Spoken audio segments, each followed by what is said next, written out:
começando mais um episódio do Torá com Fritas, o podcast kasher do conteúdo judaico. Eu sou o Moré Telhotz, historiador, hebraísta e estudante de rabinato. E eu sou a Angela Goldstein, orientalista e mergulhadora.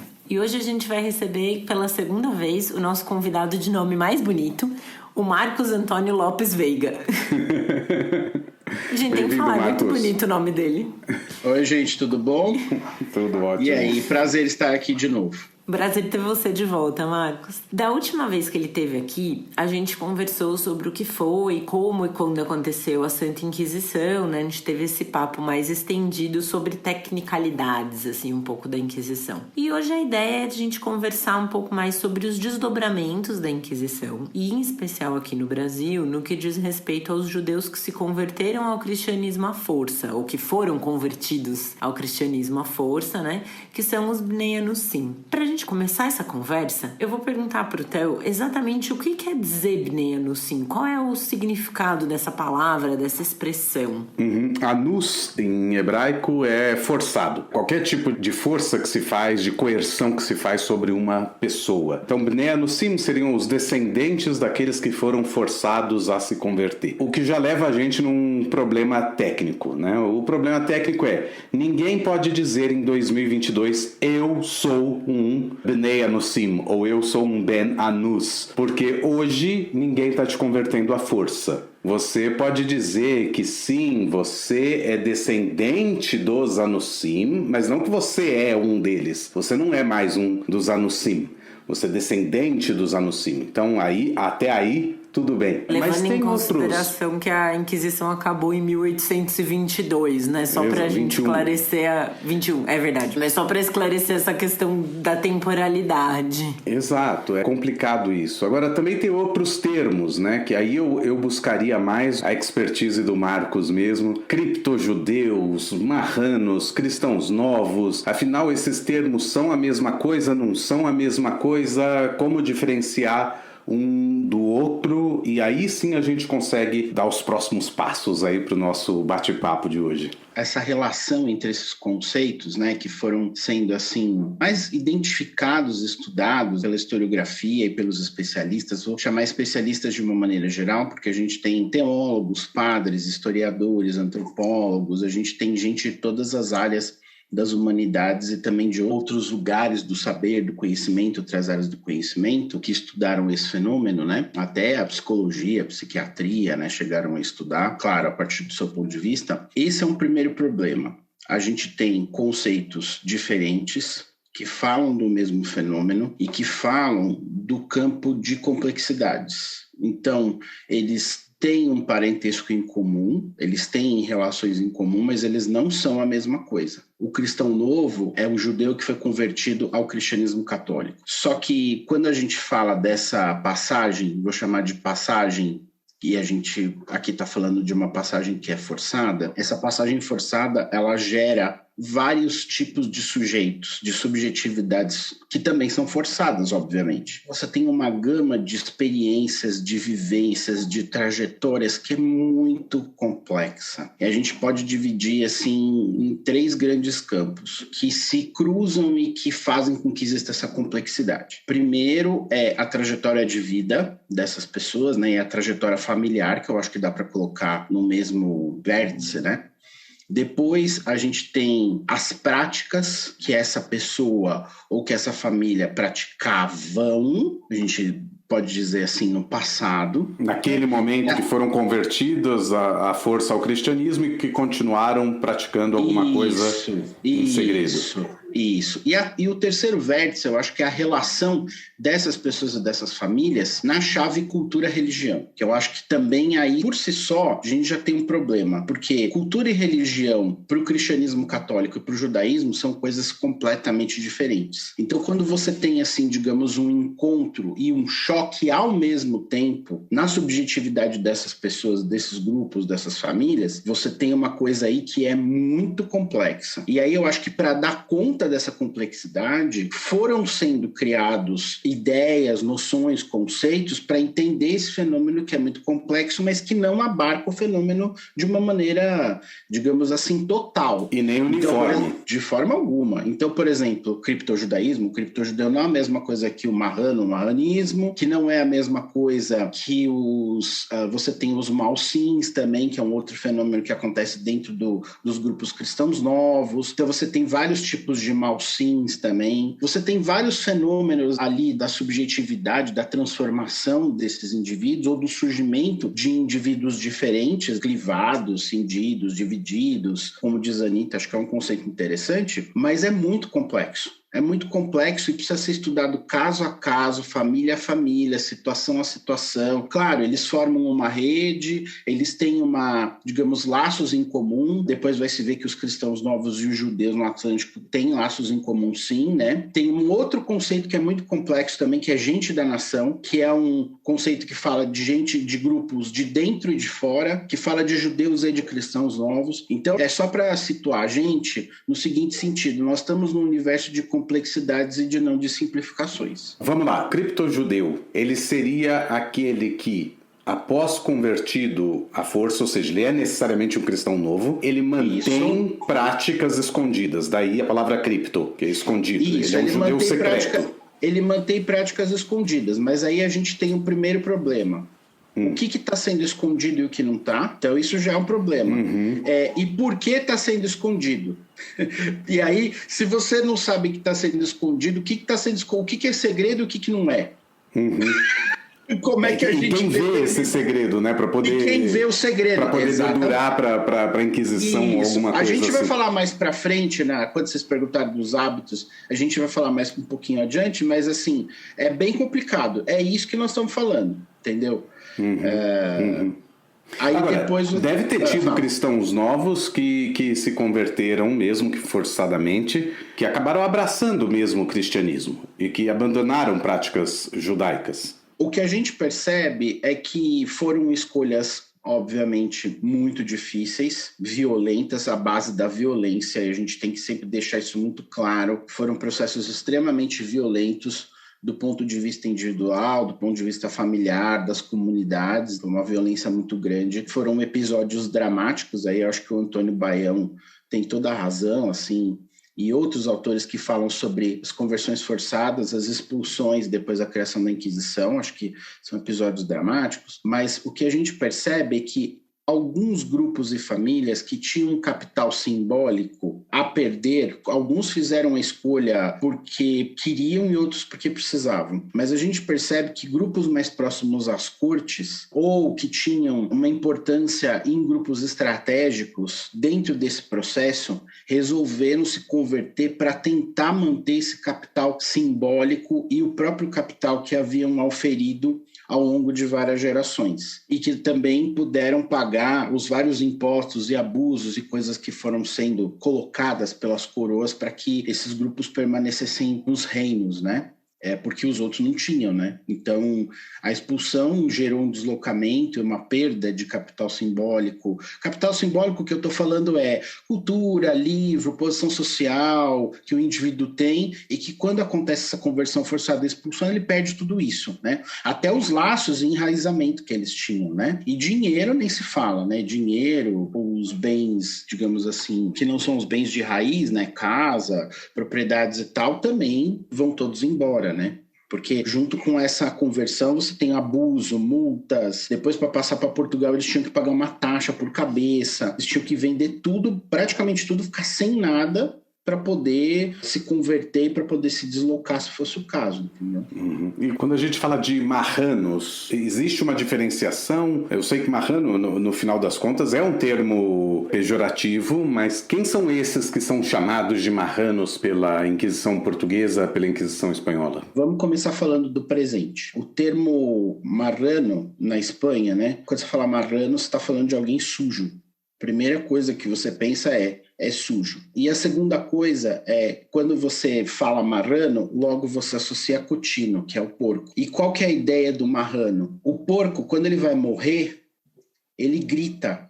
Quando ele está sendo sacrificado, ele é sacrificado com as patas de trás viradas para cima, ele é puxado pelas patas de trás. Geralmente o sacrifício é feito com uma facada no pescoço. E ele grita muito. Então, existe toda assim uma encenação dentro da ideia do marrano, existe toda uma encenação implícita desse sofrimento e de um certo sadismo em relação ao judeu que é convertido e que se transforma em cristão novo. Então, a ideia de que, assim como o porco, quando morre, resiste, chora e grita, o cristão novo também, esse judeu que deve sofrer e virar cristão novo, ele também sofre, grita e chora e sangra. É uma coisa muito impactante, é horrível mesmo, né? E o conceito de marranismo, ele serviu para tentar dar conta dessa complexidade, ou seja, a ideia de que, primeiro, o cristão novo foi convertido, mas talvez ele não quisesse. Então já entra uma certa, digamos, ambivalência aí. Depois, ele tem práticas judaicas,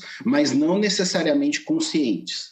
Podem ser reminiscências, podem ser fragmentos da memória transmitidos intergeracionalmente, podem ser práticas repetidas por conta de questões familiares, mas que não se sabe o significado. Então, na verdade, o marrano seria um criptojudeu que não tem tanto consciência daquilo que ele está praticando, do porquê que ele está praticando, mas insere ele de alguma maneira dentro desse grupo que compartilha algumas práticas ou reminiscências judaicas após a conversão. Entendeu? Me parece que o marranismo veio também para dar conta, sobretudo explicar a relação desses grupos e daquele terceiro vértice que eu falei, entre cultura e religião, para explicar a relação entre os judeus e cristãos novos depois no Atlântico. A proximidade deles, os negócios que eles faziam, e também essa ideia do trânsito e da circulação desses grupos pelo Atlântico e pelo norte do Mediterrâneo, sobretudo os grupos comerciais, entendeu? E eu acho também que, ao mesmo tempo que ele tenta explicar esse fenômeno, que é o fenômeno da conversão forçada, ele esvazia também o fenômeno, porque aí tudo pode ser marrano, né? Qualquer coisa pode entrar como ele foi convertido, mas não necessariamente ele sabe que os ascendentes foram convertidos. Ele faz uma prática, mas não necessariamente, mas ele é marrano. E às vezes também tem uma ideia de dizer que o marrano, os ascendentes, apesar dele ter essas reminiscências, essas memórias, que os ascendentes resistiram. Então, tanto no criptojudaísmo quanto no marranismo, tem uma coisa assim um pouco de saga, um pouco heróica, sabe? Tem um mito meio heróico, assim. Isso eu acho que é o que une eles, né, em relação aos cristãos novos de uma maneira geral. Claro que todo esse campo tem por baixo, assim, dessas narrativas, você tem essa coisa meio heróica dos ascendentes, né? Principalmente quando alguém reivindica para si, agora no presente, alguns grupos, né? Ser descendente dos Beit Anuzim, mas esses grupos têm esse substrato, né, comum, assim. Marcos, eu achei muito interessante toda essa distinção que você fez dos grupos. Era uma coisa que eu desconhecia completamente. Achei muito bacana. Como eu sempre falo, eu aprendo muito fazendo esse podcast. Mas o que a gente ia falar das tradições, e aí eu acho que a gente entra numa seara um pouco mais delicada também, né? No assunto que vai tocar. E aí eu acho que vale fazer um disclaimer aqui, que a gente não gosta de dar resposta simples para assuntos complexos. Assuntos complexos requerem explicações e conceitos complexos. Então, né, a gente não vai, talvez, falar de uma maneira tão simples da questão das tradições. E talvez a gente não consiga nem esgotar todo esse assunto. Em 50 minutos, 1 hora, que é o tempo de duração de um episódio nosso, né? Se a gente tivesse no YouTube, eu ia falar, deixa o seu comentário aqui, que se você quiser, a gente continua, né? Mas como não é um YouTube, a pergunta que eu ia fazer é, a gente ouve muito falar sobre as tradições secretas dos Bnei Anussim no Brasil. E aí o que eu ia te perguntar, assim, é se esse tipo de coisa existe de fato, ou se isso é só um sensacionalismo caça-like, caça-clique. Porque, assim, é muito fácil, muito cômodo fazer uma lista dessas, que nem eu tava brincando de fazer uma cartela de bingo, assim, muito mais do que uma investigação aprofundada de quem foram os antepassados, o que aconteceu com essas pessoas, etc.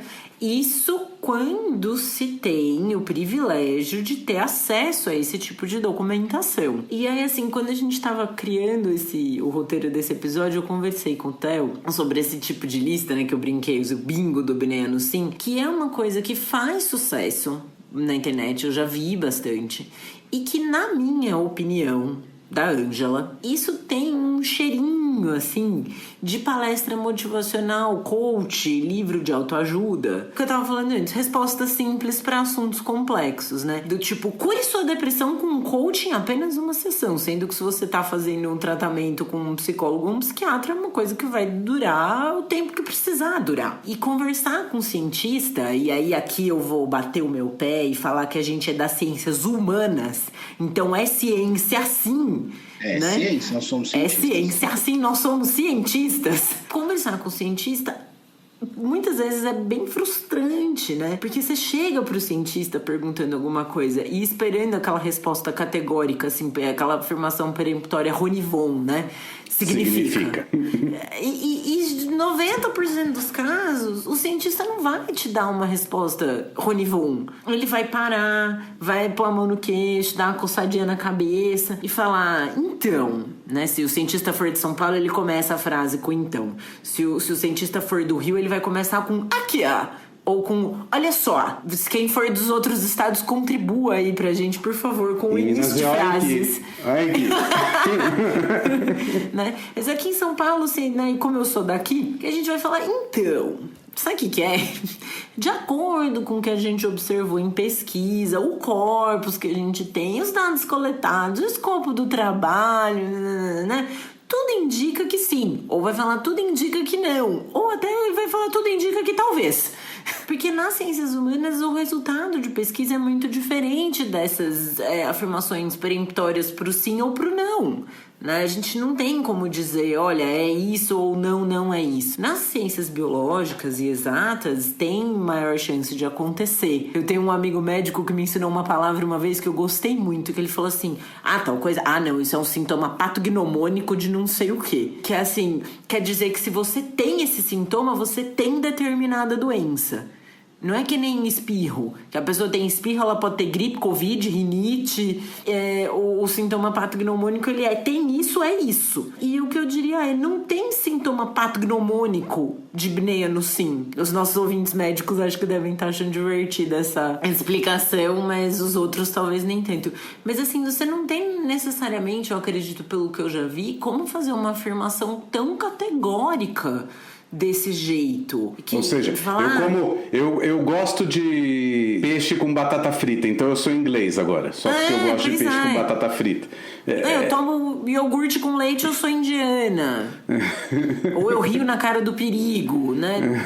Vai variar muito de onde você tá. Então eu acho difícil, assim, fazer essa cartela cheia nesse bingo, né? Tem alguns hábitos, assim, aí eu já vou dar um spoiler de um que a gente ouviu e conversou, que é a questão a ordem da varreção da casa. Você varre a casa do meio da casa pra fora ou das portas da casa pra dentro, né? E, gente, isso nem é um hábito secreto, né, gente? Quem varre a casa esconde dos outros? Boa. Esse costume, ele é descrito como uma técnica. Então, teoricamente, as outras pessoas varreriam jogando a sujeira toda pra fora, e que os cristãos novos varrem de fora para dentro, e que isso seria uma diferença que apontaria claramente que é um sintoma patognomônico de Bnei Anussinidade. Com certeza a pessoa é descendente de cristãos novos se ela varre assim. Eu diria que é um pouco complexo dizer isso. Quer dizer, pode ser que lá atrás, no século XVI e XVII, essa fosse uma evidência para os inquisidores ou para quem delatasse, porque não fosse o costume mais difundido varrer para dentro. Mas hoje em dia eu diria que basta apenas ser bem educado para não varrer para fora e jogar sujeira nas pessoas que estão passando na rua. Quer dizer, pode ser que muita gente faça isso hoje porque aprendeu com a mãe, porque aprendeu com o pai, ou com a avó, ou com o avô, e assim por diante, mas por boa educação, e não necessariamente por só bom senso, por ser cristãos novos. E hoje em dia, por exemplo, na minha casa, quem varre a casa nem sou eu, é o robô. Né? Assim, hoje em dia, quem vai ao robô, gente, né? Mas dentro dessa questão de costumes, eventuais costumes, Marcos, o que você já viu nas suas pesquisas, o que aparece nas transcrições dos inquéritos da Inquisição como costumes que eram vistos pelos inquisidores naquela época como um possível sinal de judaísmo, de crime de judaísmo? Lembrando, estamos falando de crime de judaísmo aqui. Esse era o crime pelo qual esses cristãos novos eram acusados de continuarem cometendo o crime de serem judeus. Então vamos retomar um pouco algumas coisas que a gente falou no episódio passado. Bom, o cristão novo ele surge antes da Inquisição, então a Inquisição vem depois das conversões forçadas que começam muito antes. A Inquisição é criada justamente para resolver, entre aspas, esse problema, que é justamente a seleção de quem é um cristão autêntico e quem professa o cristianismo, quem não professa, que no fundo são duas coisas: é uma tentativa de controle do Estado espanhol que está nascendo sobre os seus súditos, e em segundo lugar, a ideia de ter controle sobre certos grupos estratégicos e ele próprio fazer a seleção de quem interessa e quem não interessa. Então, essa é uma primeira questão que a gente tem que falar aqui, né? Daí, a gente tem que pensar o seguinte: concordando com o que vocês estão falando, não tem resposta simples para problemas complexos. E a primeira coisa que a gente tem que falar é que os próprios hábitos da época, estou falando assim, século XVI, século XVII, já são hábitos que a gente pode, olhando assim, a gente pode dizer que são hábitos, muitos deles são, de fato, parecidos com hábitos judaicos, mas muitos são hábitos que são adotados por pessoas que podem não ser cristãos novos praticantes de judaísmo. Então, por exemplo, os dois mais comuns assim que aparecem, que eu acho que são assim campeão de audiência, são tomar banho às sextas-feiras e trocar de roupa. Esse daí é assim, tem muito, né?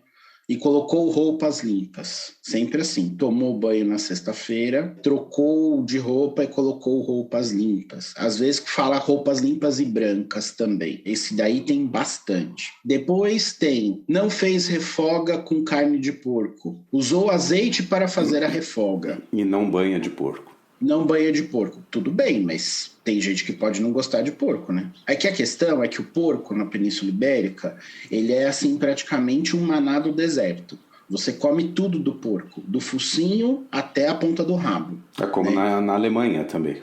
Isso, então assim, se come cérebro de porco no carnaval, barrigada, né, feita para fazer toucinho, carne é dividida e ela é dividida entre a comunidade, eles dividem em pedaços e vão dividindo o porco para todo mundo comer um pouco da mesma carne. Então eles têm um hábito cultural lá, né? Então, de fato, é muito estranho alguém não comer carne de porco ou não fazer refoga com carne de porco. Mas a pessoa simplesmente podia não gostar, porque vocês têm que imaginar que a carne de porco, tudo bem que a história também tem cheiros e sabores, né? As pessoas naquele então, acho que estavam mais acostumadas a comer uma carne putrefata, em decomposição, com mau cheiro, e rança, porque o porco fica ranço, né?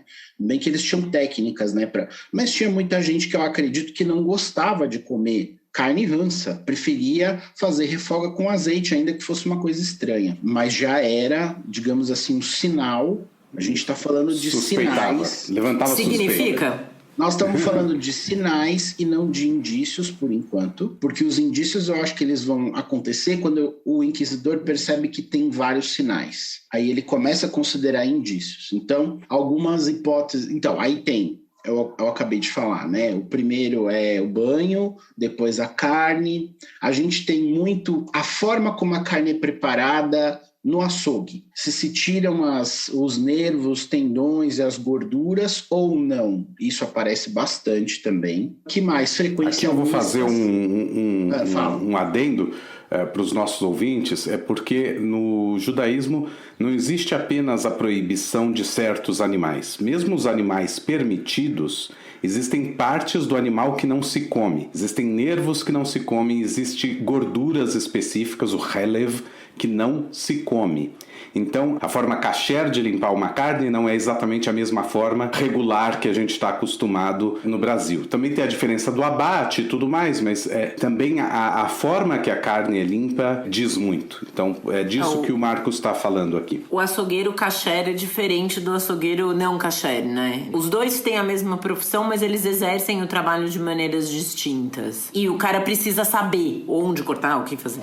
E isso aparece bastante, assim, quer dizer, a forma do abate aparece, é interessante, de tirar as glândulas, eles falam muito em glândulas, tirar as glândulas da carne, essa é uma coisa que aparece na documentação inquisitorial, olha que coisa, né? E também de dessangrar o frango, tirar todo o sangue da carne, aparece bastante também. Ou a carne que fica de molho, ou o frango que é dessangrado, que é todo dessangrado para depois ser consumido. Então isso aparece bastante. Assim, os outros costumes são costumes parecidos com os judaicos, quer dizer, cobrir espelhos. Eu já peguei alguns em que os espelhos eram literalmente destruídos e jogados fora. Né? Espelhos da casa de alguém que tinha morrido. Espelhos da casa de alguém, nos casos dos ritos fúnebres, o espelho era jogado fora, a água era jogada fora, a questão de cortar barba também, os ritos funerários de passamento, como lavagem do corpo, aí é completo, aparece alguns casos que tem completo,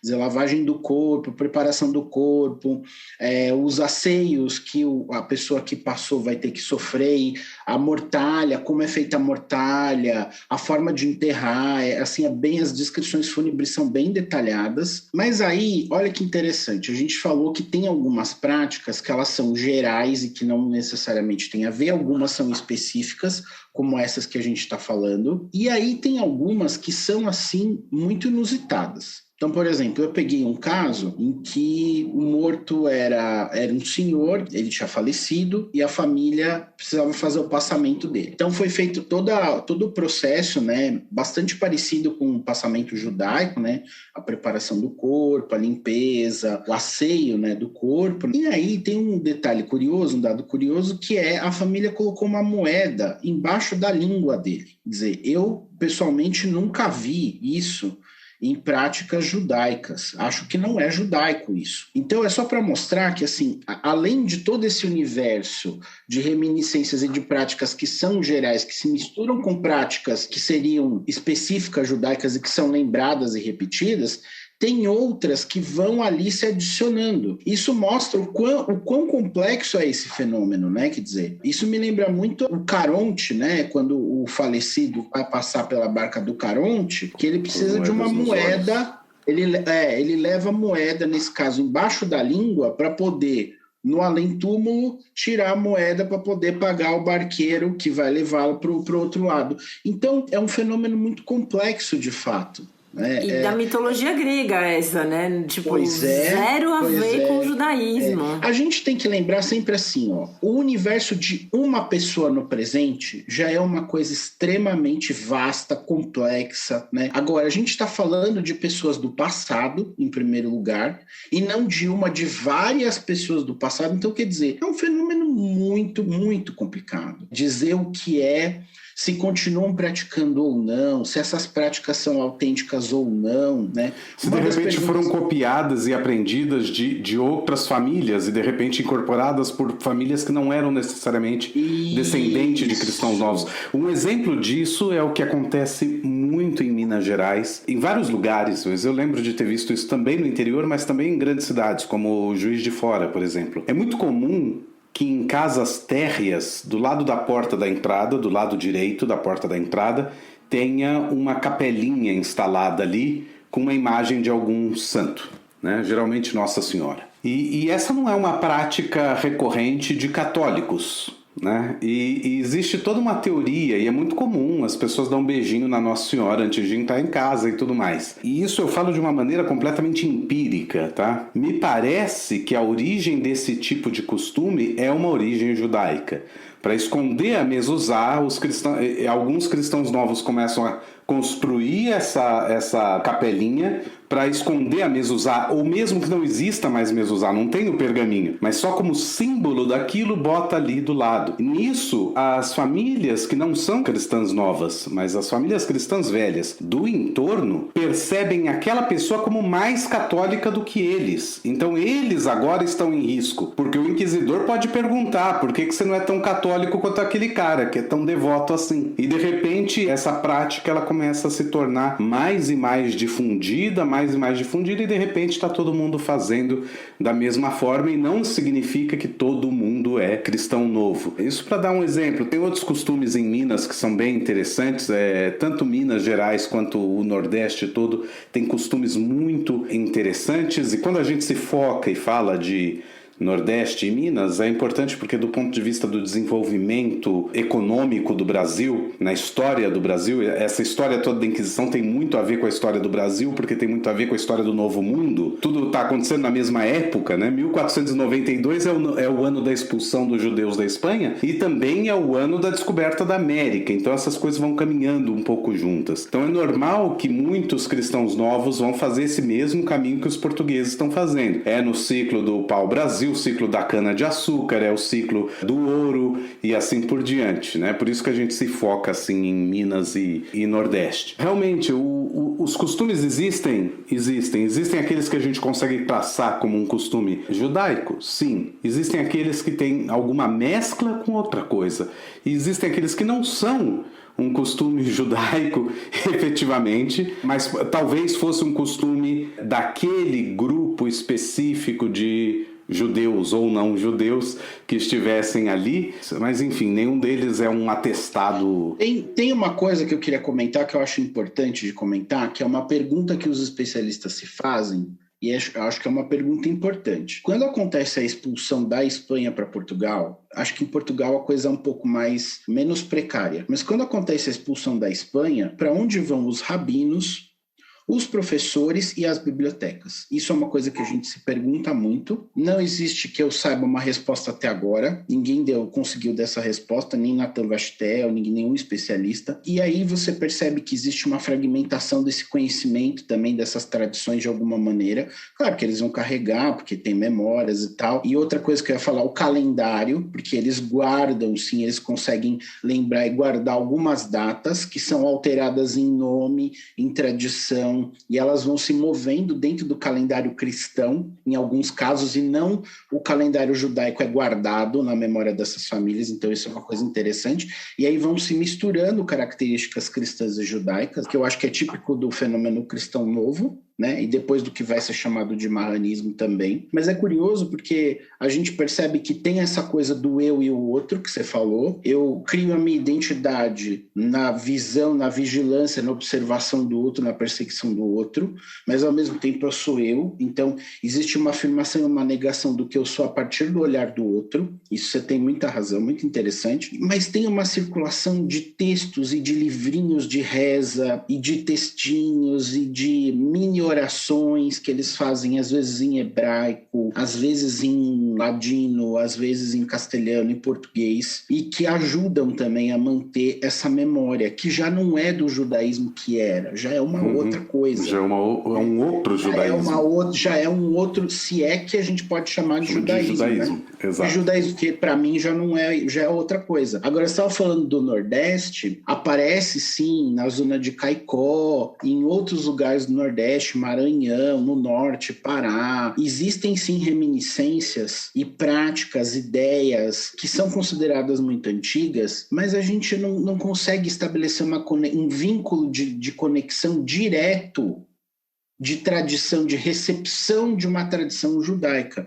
Primeiro, porque essa recepção já não é de judaísmo, como a gente acabou de falar, não é judaísmo, é outra coisa que a gente não sabe o que é. E segundo, que a gente não sabe, nesses cruzamentos, se alguém começou a praticar e não era cristão novo, porque também tem isso, né? Você vai para um determinado lugar tem uma certa mimetização. Vamos lembrar, por exemplo, vou dar um exemplo aqui para as pessoas entenderem. Existiam muitos jesuítas que foram para a China na Idade Moderna, e eles começaram a usar, teve toda uma questão, porque eles abandonaram o hábito, e para converter no processo de enculturação dos chineses, os chineses das regiões para as quais eles iam, eles começaram a usar bigode chinês, hábitos chineses, e isso gerou uma controvérsia dentro da Companhia de Jesus absurda. Foi um negócio assim, um fuzuê, um furdunço, né? Absurdo. Por que eu estou dizendo isso? Porque a gente sempre tenta adaptar o real às nossas práticas, à forma como a gente é. E muitas vezes a gente incorpora práticas que não são da nossa cultura, não são da nossa família,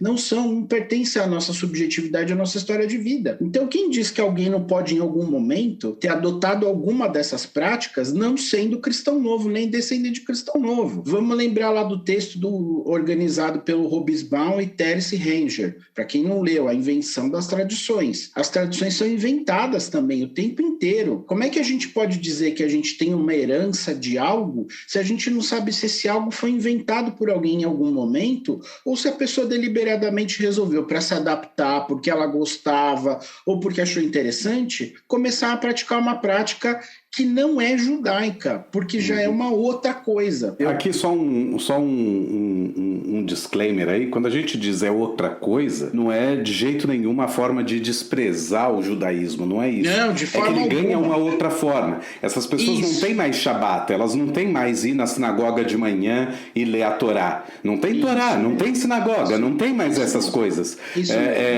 Então eles vivem uma experiência que ela é não cristã, como costuma ser o cristianismo católico do período, e tem elementos de lembranças que existem. Eu lembro de um padre amigo meu, que ele é italiano, e ele disse que quando chegou no Brasil, ele viu pela primeira vez algo que ele nunca tinha visto em lugar nenhum, padre missionário da Europa. Ele nunca tinha visto isso, ele só viu isso no Nordeste brasileiro e em Minas Gerais, um costume de toda sexta-feira se acender 2 velas para Nossa Senhora e se rezar uma reza específica para Nossa Senhora, bem baixinho. Essa reza ninguém, não tinha por escrito, a pessoa simplesmente rezava ali, uma reza para Nossa Senhora às 6 da tarde. Isso é uma possibilidade de uma reminiscência das tais velas de Shabat. Agora, essas velas já não são mais de Shabat, porque quando aquela pessoa, as primeiras pessoas que diziam,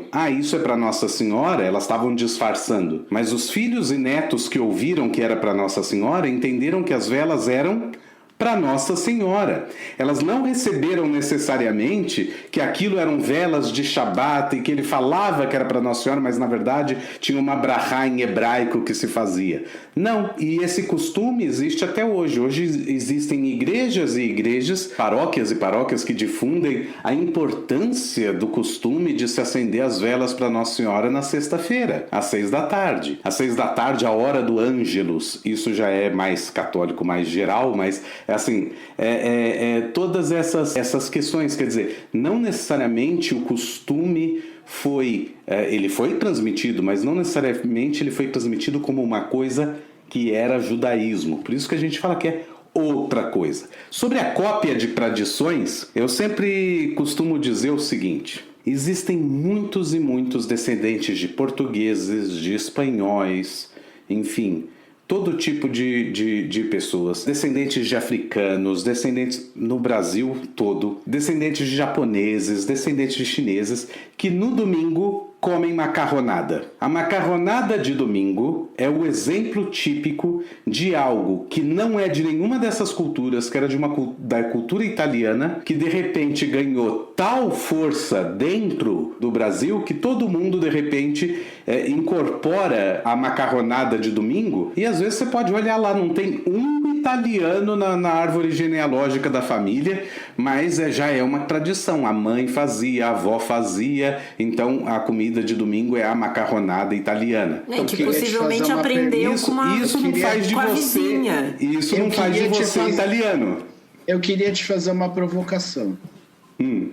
Italiano ou chinês? Boa. Assim, Porque agora, com a história global, um historiador que já está versado na história global falaria para você, você me desculpa, mas isso aí é chinês. O próprio costume, o próprio costume italiano já era chinês lá atrás. É disso que nós estamos falando. Exato. Se você for pegar ali, essa senhora que aprendeu com a mãe dela, que aprendeu com a avó a fazer macarronada e não tem um italiano na árvore genealógica, possivelmente aprendeu com a vizinha italiana, né, comeu e gostou. Eu tenho uma história muito boa dessas, não chega a ser uma tradição, mas é uma anedota engraçadinha, assim, de como isso com nome acontece, né? A avó de uma amiga minha tinha uma vizinha que eu não sei se era americana ou inglesa, e fazia um bolo que ela gostava. E um dia ela pediu pra essa amiga, tipo, se ela escreveria a receita. E a vizinha escreveu a receita e no título ela escreveu cake. E a avó da minha amiga fazia um bolo cake, que era uma delícia. Bolo cake. Exato. Tipo, né, eu acho essa história muito bonitinha, porque tipo, ela entregou com esse nome. E aqui no Brasil a gente tem um costume muito comum de você dar, se você pegar o caderno de receita da minha avó, é assim, bolo Dona Maria, bolo Dona Finoca, bolo Dona não sei quem, porque era o nome de quem deu a receita. Então assim, o bolo cake faz todo sentido se a gente pegar isso, né, nessa série da a gente também tem costume, né, Ângela, de se apropriar. A gente aqui no Brasil, a gente tem essa particularidade de se apropriar das coisas como se fossem nossas. Oi, né? Sushi com é uma coisa um pouco da cultura brasileira, né? De achar que essa identidade é uma identidade exclusiva, a gente se apropriar disso como se fosse originariamente nosso. Isso é um traço da cultura brasileira, eu acho. Vocês não concordam? Sim, concordo. Sendo que eu diria que, assim, por exemplo, originariamente brasileiro, calendário do gás na cozinha. Exato. Piso de caquinho no quintal, né? Vira-lata caramelo. Guardar resto de comida em pote de margarina. Capa para botijão de gás e bujão de água, né? Galão de água. Esse tipo de coisa é tipicamente brasileira. O brasileiro, é interessante que você falou isso, porque não só que isso existe como cultura brasileira como um todo, da absorção e apropriação de diferentes costumes, regras, ideias e tal que chegam, mas também no quesito religioso. O Brasil é um dos países mais sincréticos do mundo. Então, quando a gente fala lá do costume de luto e de repente tem uma moeda envolvida, coisa que não existe no costume judaico, provavelmente é um costume que veio de outro lugar, uma superstição ou alguma coisa assim. E também o contrário, né? Não olhando só para o brasileiro, mas olhar agora. Vou fazer esse exercício de olhar para dentro do povo judeu. Eu estava lendo um texto que a Ângela me mandou de uma pessoa que viajou para a Ucrânia há algum tempo atrás em busca da memória da família dela, a família judaica dela. Em algum momento no texto, ela fala sobre varenix e fala, aqui o varenix não é uma iguaria judaica, aqui é a comida local. E para ela foi meio que uma surpresa ela descobrir que varenix é uma comida eslava. E que os judeus comiam também porque eram judeus eslavos. E eles comiam a comida do local. Eles não usavam, obviamente, a gordura de porco. Eles usavam gordura de galinha. Eles não usavam não sei qual recheio. Eles recheavam com batata. Eles adaptaram o varenix. Mas se você pergunta para um judeu, o judeu vai dizer que varenix é comida judaica. Ele nunca vai dizer que é uma comida russa ou uma comida ucraniana. Agora, na Ucrânia, a verdade é que na Ucrânia e na Rússia, essas comidas são comidas que são comidas típicas locais. E tem o contrário também, né, Theo? As alheiras, por exemplo, né? Que foi uma invenção judaica / cristã nova, né? E que acabou se tornando uma comida típica de Portugal. De Portugal. É uma linguiça, né? Linguiça feita de pão. Ela é feita de pão e alho. E alho. Nossa, essa deve ser boa. Eu detesto linguiça, eu não como de nenhuma variedade, assim. É muito boa. Mas essa aí... E a alheira era típica, os caras faziam, todo mundo defumava as linguiças na própria casa, né? Então, aliás, tem isso também no interior de Minas. Muitas vezes tem os lugares ali onde se coloca a lenha para aquela fumaça defumar queijo, defumar um monte de outras coisas. E se você faz a sua própria linguiça, você pendura a linguiça numa espécie de varal, essa fumaça vai subindo e vai defumando. E como isso era muito comum e os cristãos novos, né, os judeus, não tinham, então eles acabavam se tornando alvo. Para disfarçar, eles criavam linguiças falsas. Faziam linguiças com pão e alho, com pão de alho, vamos dizer assim, e penduravam lá para ser defumada. A pessoa passava e falava, não, tá tudo normal nessa casa. né? Eles fazem linguiça, é óbvio, né? que eles não são judeus, eles fazem linguiça. Então existe esse tipo de coisa o tempo todo, também na cultura brasileira, mas também na cultura judaica, de adaptar coisas que são locais para dentro de si, coisas que são de si acabam se tornando costumes para fora e assim por diante. Enfim, eu acho interessante estudar todo esse fenômeno dos costumes, que a gente chama de costumes cristãos novos. Eu só acho que a gente precisa ter, e aqui eu falo como, sei lá como que eu falo, mas eu vou falar como, acho que eu vou falar isso como estudante de rabinato. O fato de existirem esses costumes, primeiro, eles não podem ser a sua única afirmação de identidade judaica. Por quê? Porque pode ser que elas tenham vindo de outro lugar, ou por outros meios. Se você entende que isso sim, se foram esses costumes que te levaram a querer conhecer mais sobre judaísmo e tudo mais, vai e estuda. Assim dizia Hillel, vai e estuda, ou seja, estuda judaísmo. Você pode ter chegado até o judaísmo por causa disso. Agora, se você, depois de muito estudo, de repente você vai passar por um processo de conversão ao judaísmo e tudo mais, se lá no fim o seu motivo para ser judeu ainda é esse, eu diria que não é um bom motivo. Se você estudou judaísmo e não encontrou nada no judaísmo que fosse mais significativo para você do que meramente um costume que você repete sem saber por quê, então talvez você não tenha estudado tudo. Por que eu estou querendo dizer isso? De novo, não é desrespeito nem nada. Eu estou dizendo isso porque no frigir dos ovos, alguém que se identifique como cristão novo, que tenha vontade de retomar essa identidade judaica, do ponto de vista da lei judaica, não é diferente daquela pessoa que nasceu dentro de uma família totalmente não judaica, que não tem nenhum judeu na árvore genealógica e que se encontrou no judaísmo e passa por um processo de conversão. Porque de qualquer forma, sendo uma pessoa que não teve nada, sendo uma pessoa que o único costume que tinha, sei lá, era que na família dela se cobre espelhos, essas duas pessoas elas não têm conhecimento profundo do judaísmo como ele é hoje. E essas duas pessoas precisam estudar. E da mesma forma, a lei judaica vai dizer, mesmo que o outro tivesse todo tipo de evidências, você tem outras questões. Pode ser que esses costumes possam ter sido passados através de uma avó paterna. E aí, do ponto de vista da lei judaica, essas pessoas já não estão cobertas, digamos assim, porque passou por uma via paterna. No frigir dos ovos, por mais que eu veja que tem grupos que querem o reconhecimento por parte da comunidade judaica que eles são judeus, não vai acontecer um reconhecimento. O reconhecimento só vai acontecer no caso e se houver uma conversão ao judaísmo.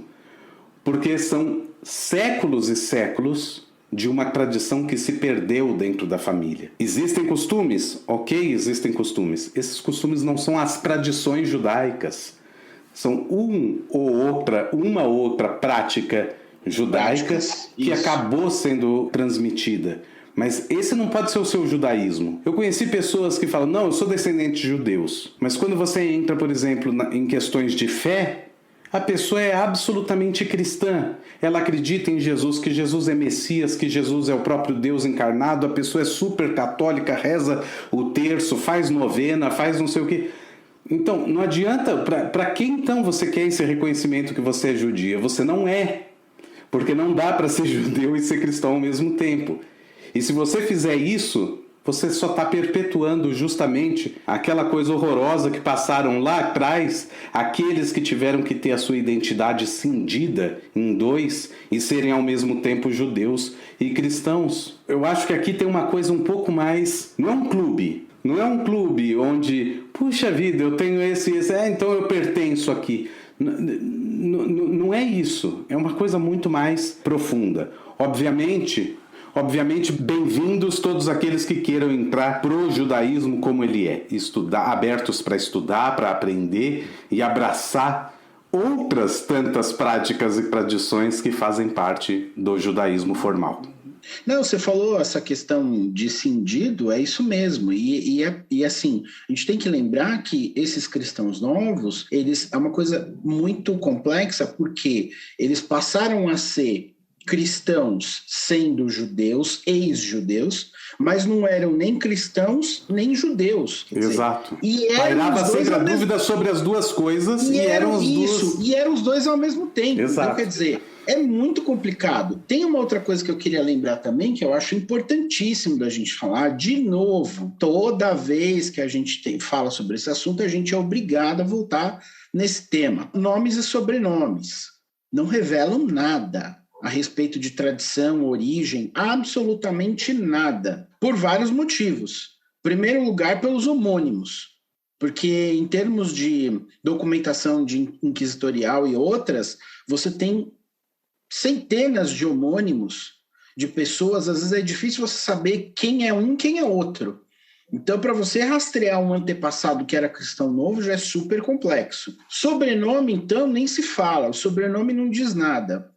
Tem um mito que anda por aí dizendo que você tem o sobrenome XYZ, é descendente de cristão novo. Aliás, tem dois mitos, né, Marcos? E aqui eu acho que nós estamos em dois historiadores e cabe informar também para as pessoas.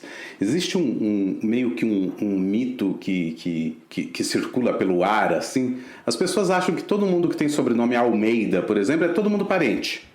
Porque com certeza todo mundo é parente do um Almeida original. E não, várias pessoas, não teve um Almeida original. Os Almeidas que surgiram eram pessoas da região de Almada e vários deles eram chamados de Almeida, porque ele é de Almada.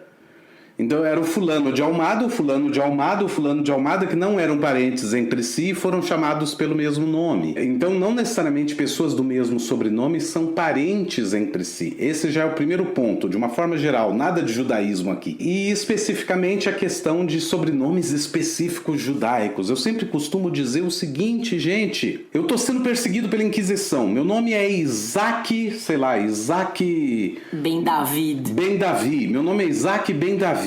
Esse nome me delata como crachá judeu. De judeu, né? Então eu vou trocar o meu nome para qual? Para Abraão Ben Shilomo? Claro que não! Manuel Oliveira, né? se eu estiver em Portugal. Salomão, né? Ben Davi, porque eu não vou ser Isaac Ben Davi, eu vou ser Salomão Ben Davi, não vai me resolver. Então eu troco o meu nome para o nome que me faça passar o mais despercebido possível. Eu escolho, sei lá, Joaquim Manuel de Oliveira. Oliveira. Joaquim de Oliveira, porque tem oliveiras cristãos. Tem oliveiras, não sei o que, ninguém vai desconfiar. Então achar que tal e qual sobrenome é especificamente cristão novo é complicado. Nenhum cristão novo ia escolher um sobrenome para se colocar em risco. Que todo mundo ia identificar, nossa, que sobrenome estranho, esse cara deve ser cristão novo. Não, ele vai tentar passar despercebido. A mesma coisa que judeus fizeram toda a história, que quando mudavam de um país para outro por perseguição, traduziam sobrenomes. Claro, você saía da Alemanha e ia para a Itália e vai chegar lá com o nome de sei lá, Hobsbawm, no meio da Itália, todo mundo vai saber que você é estrangeiro. Não, você troca o nome. Bota um nome lá, Tedesco, e pronto, virou um nome italiano. Agora ninguém desconfia que você não é da região. Então, também tem que levar isso em consideração. E que sobrenomes também mudam de geração em geração, porque muita gente, ao fugir da Inquisição, trocava inclusive sobrenome. Trocava de nome, trocava de sobrenome, falsificava árvore genealógica. Falava que vinha de outro lugar. Isso. É claro que eu preciso fazer um parênteses aqui agora como cientista para dizer o seguinte. Existem alguns sobrenomes que levantavam a lebre, porque também eles precisavam se identificar entre si. Eles mudavam de nome de uma maneira que eles pudessem se identificar como se fosse uma senha, uma espécie de senha. Os sobrenomes, eles eram assim meio que controlados, entre aspas, mas eles se confundiam com sobrenomes de cristãos velhos. Então, por exemplo, vou dar um exemplo. Sobrenome Paz, por exemplo, é um sobrenome tipicamente cristão novo. Tem muito cristão novo Paz, mulher de, Blanca de Paz, Maria de Paz, tem um monte. Mas tem cristão velho também. Então você olha e fala assim, Paz, você fala, é ou não é? Fica a dúvida ainda. Rodrigues, por exemplo, Ruiz, né? É um sobrenome cristão velho, mas também muitos cristãos novos adotaram. Então eles falavam assim, é ou não é? Mas a questão não é essa. A questão é que essa senha, ela era muito complexa, mas eles conseguiam se identificar entre si por uma série, um conjunto de sinais, de indícios, de códigos, um sistema de solidariedade próprio que a gente não consegue rastrear, a gente não consegue captar pela documentação. Essa é a questão. E esse sistema, ele se mantém até hoje. Eu já contei aqui no nosso terceiro episódio de um dia do reconhecimento judaico, assim, que judeu se reconhece, é uma coisa maluca. Eu estava em Saigon, no Vietnã, tomando um café, lendo meu livrinho, e tinha um casal, que seria um casal que teria a idade dos meus pais, assim, sentados na mesa ao lado. Não eram vietnamitas. Um pouco depois eles puxaram uma conversa comigo, e a gente trocou uma ideia. Eles eram sul-africanos que moravam na Austrália. Eu falei que eu era brasileira. Tá gostando da viagem? Pra onde você já foi? O café é bom? Umas conversinhas assim. Passa um pouco, o homem me tira, Marcos, sem brincadeira, uma corrente da grossura de uma coleira de cachorro, com uma estrela da vida tamanho de um pires, de dentro da camisa. Dourada, bem dourada. E fala, você também é, né? E eu assim, gente, sim, sou. Mas assim, eu não tava usando um colar eu tenho um colar que eu uso sempre que tem uma menorá. Eu não estava com esse colar. Eu não estava com estrela de Davi. Eu não estava com camiseta escrita em hebraico. Nada que pudesse me identificar. Eu não falei o meu sobrenome. Nada que hoje em dia é um sobrenome Goldstein, né? Meio que facilmente identificável como judaico. Eu não falei nada, eu falei, meu nome é Ângela, eu sou de São Paulo, no Brasil. E o casal me identificou, e já passou o cartão dele, que quando eu for a Melbourne é pra eu conhecer o filho. É isso. É uma loucura, é uma coisa que eu não sei. Então, mas aí a pergunta é, como que a gente capta isso?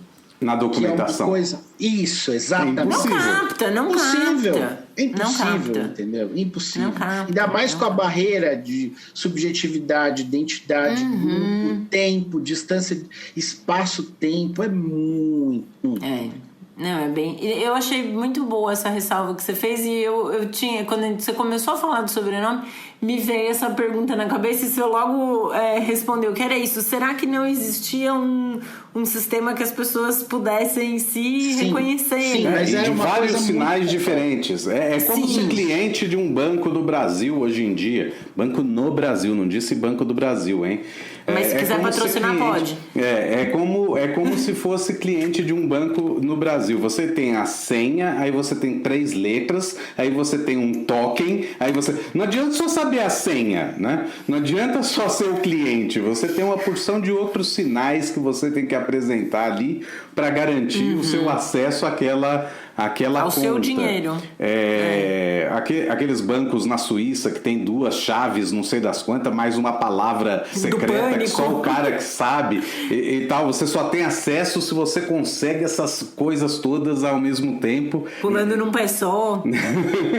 É isso, quer dizer, mesmo os sobrenomes que tiveram uma incidência maior entre cristãos novos, eles não são crachá de cristão novo, porque eles também eram usados em conjunto com outros tipos de sinais. Senhas, né? Isso, é aquela coisa. Todo mundo ouve falar que uma pessoa que é maçom assina e coloca 3 pontinhos na assinatura. As pessoas ouvem falar disso. Aí eu começo a colocar 3 pontinhos na minha assinatura. Faz de mim um maçom?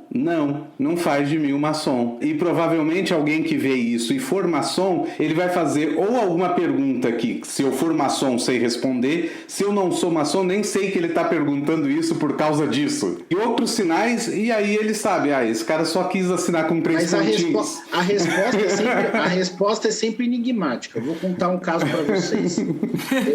No dia do funeral do meu pai, eu fui até o cemitério. E aí estava fazendo lá o despacho, as questões do meu pai e tal, do funeral. E aí tinha um escrevente que ele estava fazendo 3 horas da manhã, eu lá, né, resolvendo as coisas, o escrevente passando a certidão de óbito, preenchendo os papéis e tal. E aí ele tinha um anel que era tipo... Você imagina um anel que parecia ser era um negócio enorme, eu não sei descrever o tamanho, com símbolo maçônico. ele estava escrevendo. E aí eu estava com uma prima que é casada com um maçom. E aí ela falou assim, ela falou alguma coisa lá, tipo, o irmão é maçom, alguma coisa desse tipo, né? E aí ele não respondeu, sim, sou maçom. Sabe o que ele respondeu? Ele respondeu assim, se a irmã assim o reconhece... Então tem uma forma específica de responder as perguntas. Você percebe? Ele não disse que sim nem que não também. Então... Eu acho que é isso, né? Exato. Quer dizer, e quem tá de fora fica, né? Tá até rolando, hoje, né? Até hoje eu não sei se o cara é ou se sim não ou não. Eu não sei. Isso aconteceu comigo numa aula que eu estava dando. E tinha várias pessoas no público e em algum momento eu usei um midrash que coloca Deus como esse construtor do universo que deixa o universo de uma maneira incompleta para o ser humano completar. E aí eu falei, ele nesse sentido, ele é assim, é uma visão que parece com essa visão maçônica de que Deus é o grande arquiteto do universo e as pessoas são os construtores. Então ele arquitetou, ele fez o plano e você constrói, por isso a palavra maçom. Eu falei isso e uma das pessoas me fez uma pergunta na plateia. E eu sabia que a pergunta é porque ele queria saber se eu era ou não, entendeu? E aí eu respondi qualquer coisa, eu respondi objetivamente a pergunta dele. E aí então ele entendeu que eu não era maçom. Ficou claro, assim, pros dois, né? Ele, né? E é isso, você tem formas de reconhecimento disso. Não que aqui a gente esteja traçando um paralelo direto entre judaísmo e maçonaria. Não tem perguntas secretas para você saber se uma pessoa é judia ou não. Na verdade, assim, em geral as pessoas vão perguntar, né? Tipo, fulano, você é judia? Pra mim perguntam às vezes. Você é Yiddish? É que eu já tenho barba branca, eu ainda pergunto, você é Yiddish? Não, mas pra mim perguntam. Outro dia eu fui no posto de saúde aqui perto de casa fazer exame de sangue. Aí eu tava com meu colarzinho da menorá. A mulher, qual é o nome? Eu falei, Angela Goldstein. Aí ela, você é judia? Aí eu, sou, né? Ela, eu percebi pelo seu colar e pelo sobrenome. Exato, só o colar pode ser que você fosse evangélica. Sei lá, porque o que eu achei bonito. Os evangélicos usam uma de Davi, menorá e assim por diante. O que eu achei bonito e comprei, né? Tipo, X. Sim. E tem outra história maravilhosa dessa. Quando eu comecei na academia aqui perto de casa, né? O professor perguntou qual era meu nome. Pra pôr na ficha, eu falei Angela Goldstein. E em geral eu falo Angela Goldstein, G-O-L-D. Eu já começo a soletrar, assim. Todo judeu aprende a soletrar muito cedo, né? Você aprende a escrever, você aprende a soletrar seu sobrenome. Aí Angela Goldstein, G-O-L-L. Não, eu já trabalhei na academia de Genópolis, eu sei escrever Goldstein. Eu amo essa história. Ele, eu trabalhava na de Genópolis antes, eu sei escrever. Mas eu acho que assim, com isso a gente consegue talvez encerrar o assunto, assim, e talvez até dar uma resposta, fazer uma afirmação meio peremptória, assim, de fim, né, que a gente falou, não tem, mas de que assim, como você vai saber se uma pessoa é judia ou não? Perguntando, você é judeu? Se for, em geral, a pessoa fica desconfortável de responder. Que o judeu é tudo meio perseguido. Toda vez que me perguntam, você é judia? Eu fico meio, sou, mas por quê? Tipo... Você tá perguntando isso de uma maneira positiva ou negativa? É negativa, exatamente. Você não sabe se você vai levar um tapão. Mas é que essa pergunta, né, Ângela? Desculpa te interromper, mas eu acho que essa pergunta já é uma pergunta, assim, íntima. Né? Indelicada, né? É uma pergunta que, se você fizesse para alguém que não é judeu, também ia ser uma pergunta... indelicada. Tipo, qual a sua religião, indelicada, né? Sim, claro. Invasiva, claro. Né? Invasiva, sim, sem dúvida. Acho que quando acontece assim uma coisa, uma identificação natural, quando a pessoa fala, como o exemplo que você deu, né? Quando a identificação ela é espontânea, aí eu acho que é mais assim... porque é um reconhecimento, assim, você também!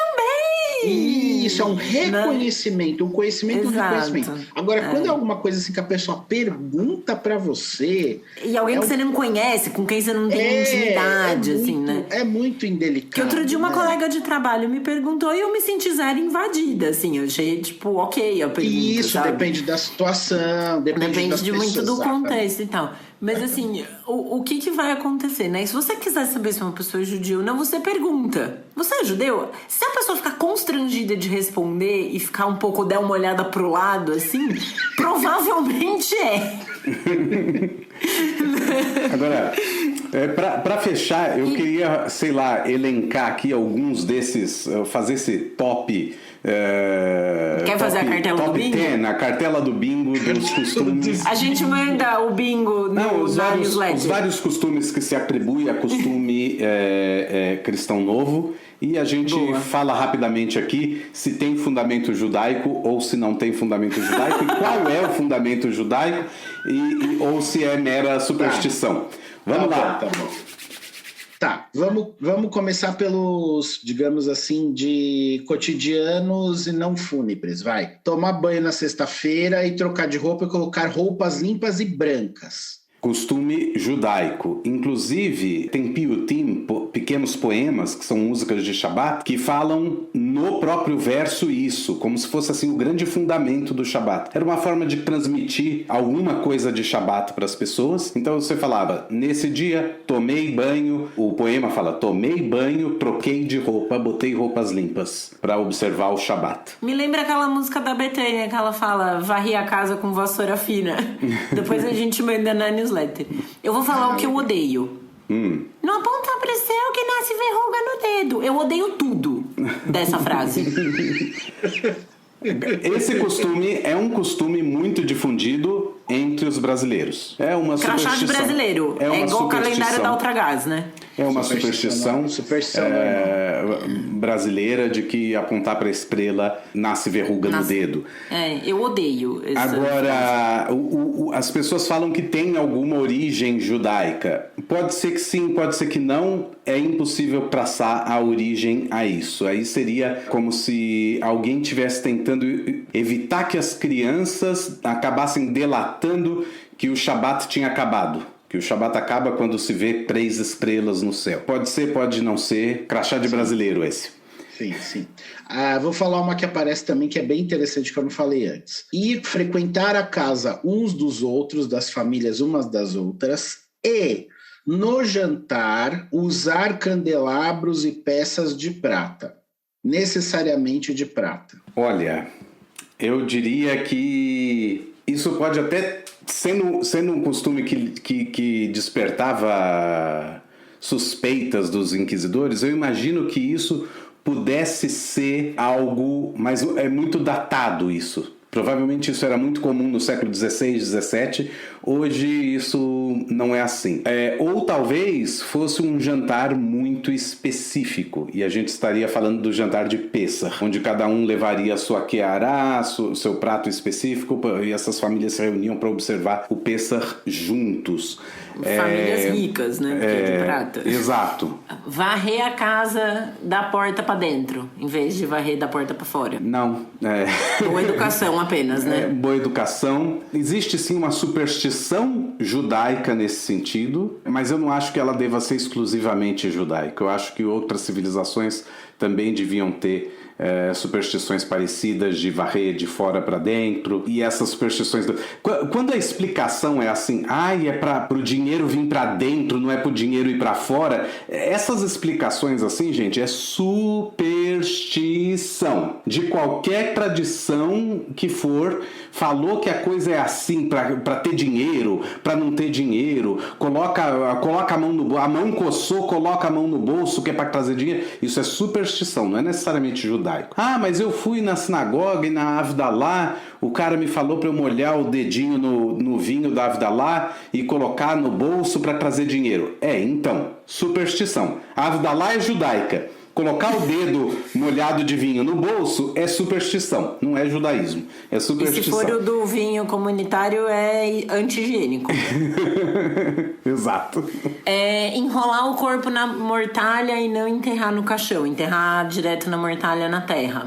Olha, esse é um costume judaico, mas tem que se lembrar que em vários lugares o caixão é obrigatório. Então, por exemplo, hoje em dia, São Paulo, Rio de Janeiro, enfim, nos cemitérios judaicos, a pessoa é colocada na mortalha, mas ela é enterrada num caixão, porque a lei brasileira proíbe enterrar direto na terra. Aqui em Israel é muito comum, os judeus enterram direto na terra, só a mortalha. Mas também fazem assim os muçulmanos, porque esse também é o costume muçulmano. No Nordeste e em Minas também existia muito o costume da mortalha, também entre cristãos e cristãos velhos. Então, o fato de que existe um costume na sua família de se enterrar com mortalha não significa cristandade nova, não significa descendência de cristãos novos.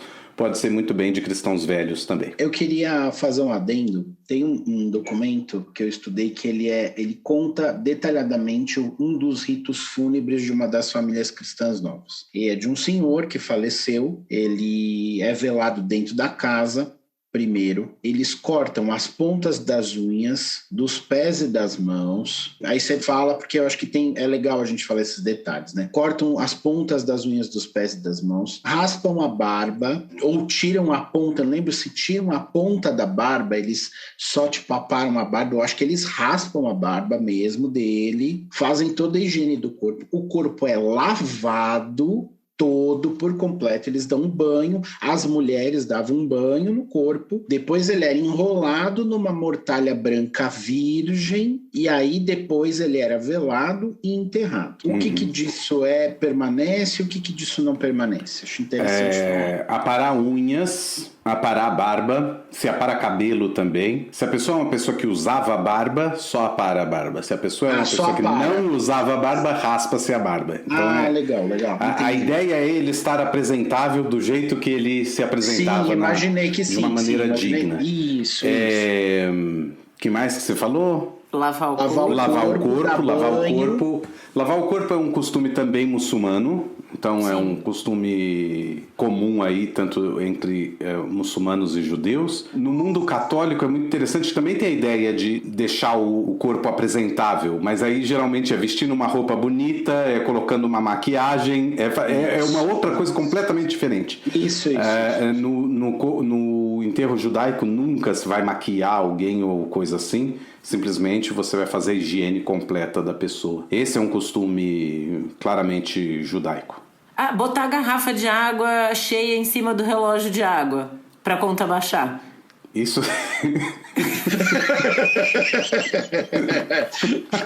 Chama essa besta. Superstição moderna. Botar caco de vidro. E nada indica que funcione. Botar caco de vidro no muro pro ladrão não pular. Isso é medida de segurança brasileira típica. Que já mostra que é pobre, o cara nem entra, né? Não necessariamente, né? Não necessariamente. Mas... Jogar toda a água da casa fora quando algum parente ou pessoa da casa morre ou falece. Esse é um costume que aparece já no Talmud. A água é símbolo de vida no judaísmo. E a comida também, desculpa. Em alguns casos, a comida. E a água é símbolo de vida no judaísmo. Então, quando uma pessoa morre, você dá a entender que a vida se foi daquela casa jogando toda a água dessa casa fora. É um costume que aparece no Talmud e o Talmud traça esse costume para a Torá. O versículo que fala sobre a morte de Miriam, que é a irmã de Moshe, fala assim: e Miriam morreu e o povo não tinha água para beber. O versículo aparece em sequência e dá a impressão que porque ela morreu não tinha mais água. E aí os talmudistas vão dizer que é porque jogaram todas as águas fora, porque alguém tinha morrido. Então, sim, é um costume difundido, mas não todas as comunidades judaicas praticam esse costume hoje em dia. Cobrir o espelho. Cobrir os espelhos, sim, é um costume judaico né?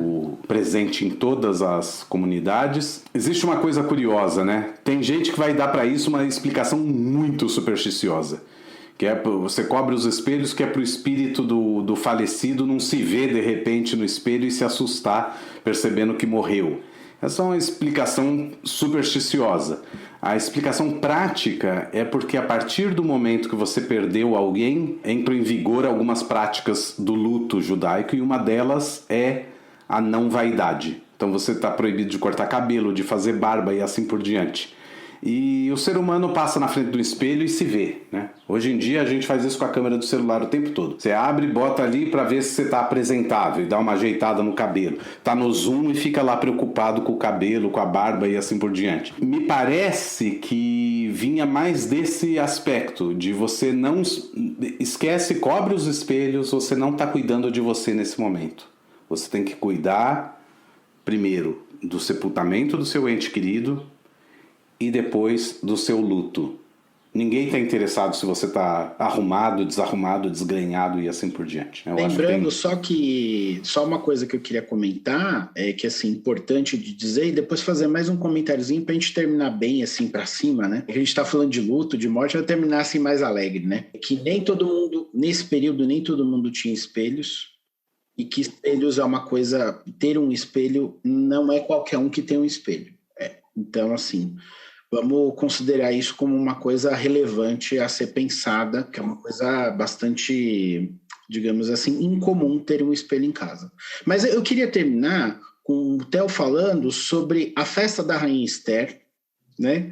Ou o jejum da Rainha Esther, que aparece na documentação inquisitorial. Aparece dessas duas formas. Alguns falando, fulano foi até a casa de Cicrano, ou a família tal se encontrou, fulano se encontrou com a família tal, as famílias se encontraram para guardar a festa da Rainha Esther ou o jejum da Rainha Esther. Fala aí, é judaico, não é judaico? Conta aí para nós. São coisas fantásticas. E esse relato me arrepia, porque tem várias coisas interessantes sobre isso. Primeiro é o seguinte, Purim cai exatamente um mês antes de Pêssar. É a lua cheia anterior à lua cheia de Pêssar. Essas duas festas começam numa lua cheia, ocorrem numa lua cheia. Quando chegava a época de Pêssar, em algum momento, sobretudo depois do grande pogrom de 1506 em Lisboa, os judeus meio que começaram a ou antecipar Pêssar ou passar Pêssar para frente, para que ninguém ficasse vigiando eles que está chegando a época de Pêssar, que era historicamente a maior época de perseguição. Então muitas vezes o que se fazia substituíram Pêssar, deixaram mesmo de praticar Pêssar e passaram a celebrar um mês antes a festa de Purim, que é uma festa de resistência. É uma festa que fala sobre a resistência, a resiliência de um lado, mas também a resistência. E uma certeza de que no final Deus vai te livrar dessa perseguição. Então eu acho que ela é muito sistemática assim, nesse pensamento do cristão novo, né? E ela tem um jejum. E o jejum é muito importante. E aí eu vou para o outro lado. A Pêssar era sempre nessa lua cheia do equinócio da primavera. E 6 meses depois, no equinócio do outono, você tem Sukkot. Todo esse período de Rosh Hashanah, Yom Kippur e Sukkot é uma festa muito importante. E que esses caras não têm como observar. São 2 dias de Rosh Hashanah, mais um dia inteiro de Yom Kippur, mais uma semana de Sukkot. Eles não têm como fazer isso. Então, às vezes aparece em documentação o jejum do dia grande, que é o Yom Kippur. Mas às vezes eles não têm como fazer o jejum do dia grande, né, que seria 10 dias depois aí da lua nova do outono. E aí então a tendência é que eles mudem esse jejum para um outro dia, e o dia é o jejum de Esther. Eles acabam meio que fazendo um combo. Em 2 dias eles fazem o jejum e Pêssar, entre aspas, dentro da festa de Purim. Agora, o que mais é interessante, que eu falei que tem muita coisa interessante, é que lá no Talmud, os rabinos dizem que quando o Mashiach chegar, todas as festas vão deixar de existir, exceto Purim e Kippur. Então, lá no Talmud já existe uma ligação entre Purim e Yom Kippur.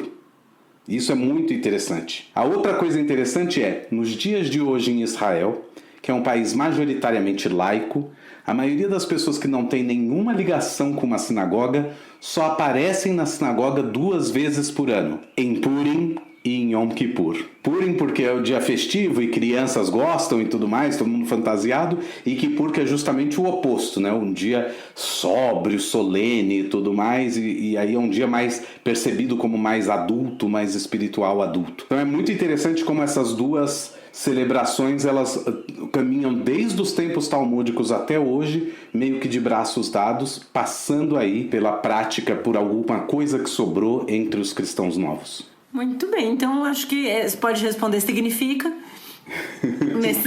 Pra essa, né? Pode, Marcos, sim, significa. Né? E acho que daí com isso a gente pode encerrar o episódio de hoje do Torá. E aí eu queria, né, no fim a gente sempre deixa as recomendações. Eu vou deixar de recomendação o livro Os Judeus que Construíram o Brasil, da historiadora Anita Novinsky. E acho que eu tinha falado dessa minissérie já quando a gente gravou com o Marcos a primeira vez, que é a minissérie A Muralha, da Rede Globo, que é da chegada dos portugueses no Brasil e tal. E eu fico pensando, talvez tenha capítulos disponíveis no YouTube, porque por enquanto não tá no Globoplay, né? Alô, Globoplay, coloquem A Muralha, que é uma série boa. Tinha a personagem da Letícia Sabatella, se eu não me engano. Deve entrar logo. E o Cristão Novo era o Tarcísio Meira. Eu esqueci o nome. Não, ele era um cristão velho, ele era o demônio, aquele homem. Não, ela casa era com o cristão ele. velho. Ele era o cristão velho. Ela casa com ele, ele é o demônio. Tem razão, desculpa, tem razão, é verdade. É verdade. Aliás, A Muralha é da... Eu esqueci quem escreveu A Muralha. A Maria Adelaide Amaral, não é? Será? Não, a Maria Adelaide Amaral fez a adaptação. O livro mesmo, né? Pereira de Queiroz, eu esqueci o nome dela. Tem o livro. Bom, vamos recomendar o livro. A gente manda na newsletter.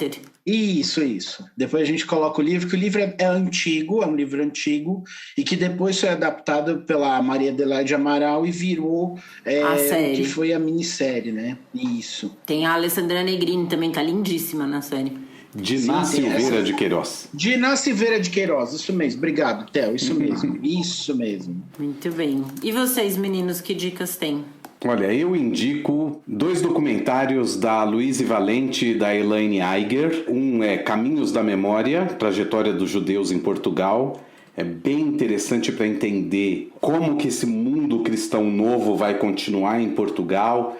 E esse mundo judaico escondido continua em Portugal. E o segundo, A Estrela Oculta do Sertão, que é bem interessante e que aborda muito essas questões dos judeus no Nordeste, e vai acompanhando a trajetória do Luciano, Dr. Luciano, que ele é médico, que ele quer retornar para o judaísmo de toda forma. Então ele vai fazendo todo um caminho para tentar descobrir o que é possível fazer, mas que justamente em algum momento desse documentário, eu não vou fazer spoiler aqui, mas em algum momento desse documentário toca exatamente em algo que a gente falou aqui sobre as pessoas que, mesmo tendo consciência da sua ascendência cristã nova, continuam sendo cristãos completos e não têm necessariamente o interesse em ser judeus. Isso aparece em algum momento, pelo menos dois momentos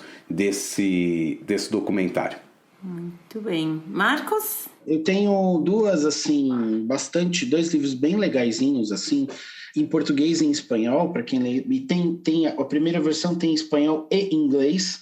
Em inglês é bem legal, a primeira versão que eu vi foi em inglês, depois acabou saindo em espanhol. Eu comprei espanhol porque eu tenho preguiça de ler inglês, mas as traduções são boas também. O primeiro é um livro do David Gitlitz, que se chama Secreto e Engano. Ele saiu pela Junta de Castilla y León.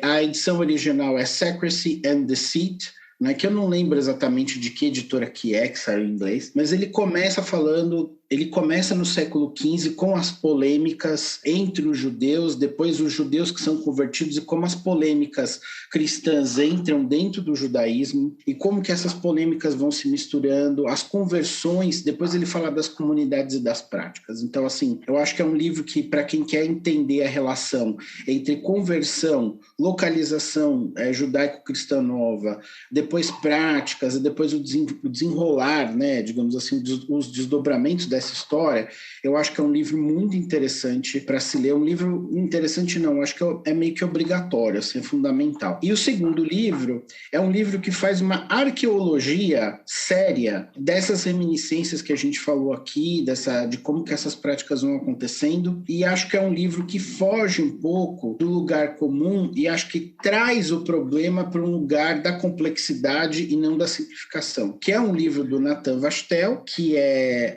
escreveu um livro chamado A Fé da Lembrança, né? Em Portugal saiu pela Caminho como A Fé da Lembrança, mas aqui na EDUSP, ele foi editado pela EDUSP, ele saiu como A Fé na Lembrança. Eu acho que são duas formas, isso aí já coloca a complexidade até da própria tradução do livro do Vastel, que foi feita em Portugal de uma forma e no Brasil foi feita de outra forma. Eles são livros bem parecidos, mas assim, eu acho que a própria mudança do título já mostra uma polêmica, né? Já mostra essa complexidade que a gente falou aqui, né? Então, ele justamente ele pega depoimentos de pessoas no presente e ele vai até o passado, então ele faz um exercício anacrônico para entender justamente todos esses processos que nós estamos discutindo, com a complexidade e o caráter científico que eu acho que o assunto merece. Então, quem quiser consultar e falar mais sobre o assunto, esses dois livros são dois catataus, são dois livros bem grandes, mas eu acho que, assim, muito gostosos de ler, bem escritos, com muita informação, cientificamente respaldados. Acho que quem escolher fazer essas leituras não vai se arrepender, não. Obrigada, Marcos. Maravilha. Ótimo. E como não poderia deixar de ser, nosso agradecimento especial aos nossos apoiadores. É graças a vocês que o Torá com Fritas continua chegando a todos os nossos ouvintes. Nosso muito obrigado a cada um de vocês. E para nos apoiar, basta acessar catarse.me/Torá com Fritas e conferir as diversas faixas de apoio. Outra forma de nos apoiar é sempre escutar nossos episódios através da Aurelo. Marcos, a gente quer te agradecer de novo super pela disposição de estar aqui umas 8 da manhã num domingo gravando com a gente, né? Pela segunda vez. O convite de vocês é sempre um prazer e podem contar comigo quando precisarem. Já vamos deixar aí como terceiro membro da bancada. Tá certo. Então a gente termina por aqui o episódio de hoje do Torá com Fritas. Lembrando que vocês podem entrar em contato com a gente através do e-mail toracomfritas@gmail.com, no nosso Instagram, @toracomfritas. Também podem nos seguir no Twitter, @toracomfritas. Para não perder nenhum episódio, é só assinar o nosso feed no seu tocador de podcasts preferido. Eu sou a Angela Goldstein, junto com o Theo Rhodes, idealizadora e apresentadora do Torá com Fritas. O Alu é o nosso editor de som e intérprete da nossa música de abertura. Para entrar em contato com ele, é só procurar no Insta, @o Alu de sempre ou @aluprodu. A nossa identidade visual é da Maia Batalha e muito obrigada a todo mundo que nos ouviu até aqui. Obrigado e até a próxima. Tchau, gente.